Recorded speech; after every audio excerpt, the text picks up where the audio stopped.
Hi there, this is Mike in Mike's Guitar Corner, and this is the third video I'm making about stuff about guitars that interests Mike, and that's me.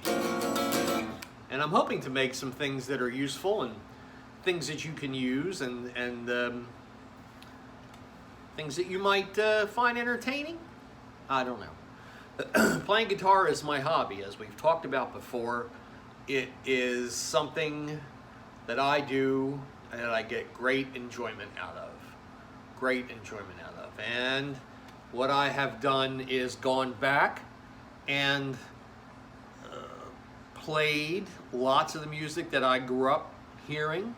I grew up playing in a band with my father and some other similar bands, and played the music that those guys were interested in, and never really played the music that I was interested in, but now I do, and I really dig it. So today we're going to talk about the Barre Chord, B-A-R-R-E, which I guess was somebody's name, but I think a lot of people think of it as bar, like a bar. My finger is forming a bar across here, and that's how it's referred to generally, and that's how we'll refer to it as well.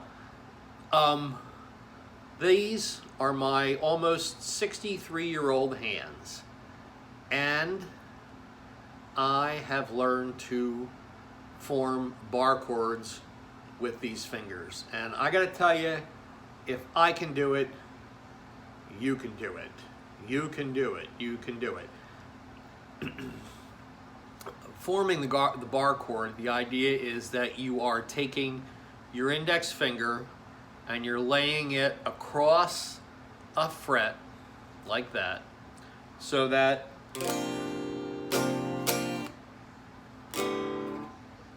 you are playing all the strings, or many of the strings. You don't always have to play all the strings, but you're playing many of the strings here, and then you are forming a chord with your other fingers, and this way all the strings are being fretted. So a couple of things. A lot of what I have seen people talk about is strength. The strength in your hand, the strength in your fingers, and doing finger strengthening exercises. And that kind of stuff is on the internet, and you can certainly go there, and I recommend that you do that. That is worthwhile. But the thing that I have found most important to learning how to do a bar chord, besides having 5 fingers, is get the lightest strings that you can get. Get the lightest strings that you can get. I've used light strings, I've used heavy strings. In 1 week I would use the lightest ones I could find and the heaviest ones I could find, because I just didn't know what I was doing, but I was having a good time doing it. For this purpose, use the lightest strings that you can get. I still use the lightest strings that I can get. Go Eagles.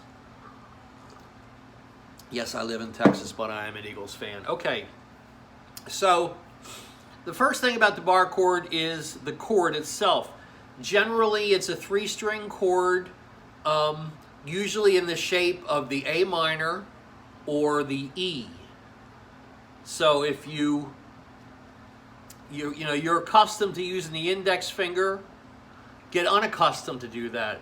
Start making the A minor and the E, A minor, E. Start doing that with these 3 fingers and leave the index finger out of the equation. Having mastered that, once you can do that, then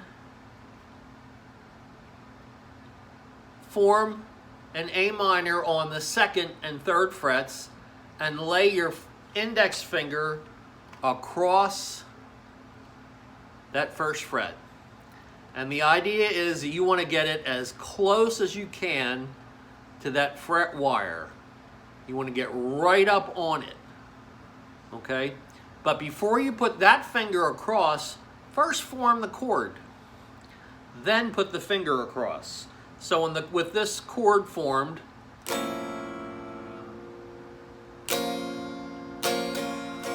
and that is your F. That is, no, excuse me, this is an F here. When I come down out of E minor, your first bar chord that you should learn is that F right there. Always form the chord with these 3 fingers and then throw the bar on there. Now, when you're learning to do this, I want you to learn to do it up here, because this is the toughest fret to finger on your fretboard. It is right up against the tension formed by the nut. See, this is the nut, and it's much harder to do this here than it is to do it here. When I was teaching my daughters to drive, I taught them to drive the biggest vehicle that I had so that they would be accustomed to it, and then they would appreciate it, and then I knew that if they had to drive it, they could drive it. Always learn in the hardest situations, so learn to do that there. Now again, if I want to form this F, I'm going to put my fingers in the E minor position, but 1 fret down, like that. And there you go. Other forms of a bar chord that you'll see, and you'll see this in your chord charts. My purpose is not to talk about what the chord is. My purpose is to talk about how to form it. Other ones you'll see are like the E minor shape. Here's your E minor. So notice for the E minor, I'm using my 3rd and 4th fingers. My ring finger and my pinky finger. I can also use my ring finger and middle finger. That is another combination of chords that you'll see. So when you're doing bar chords, you really only see a couple of things. You'll see, like, here is your, that's a B minor. When you're in the A minor position, slid down 1 fret with that bar, that's your A minor. And then when you come to the E, right, come down the 1 fret, throw the bar, there's your F. And as you go through more complicated music, you'll see guys like Steely Dan will do all kinds of things, but those are your basic bar chord setups. This is Mike. I want to thank my guitar Excalibur here. He did very well as usual. So, Mike from Mike's Guitar Corner saying so long, good luck, and happy bar chords.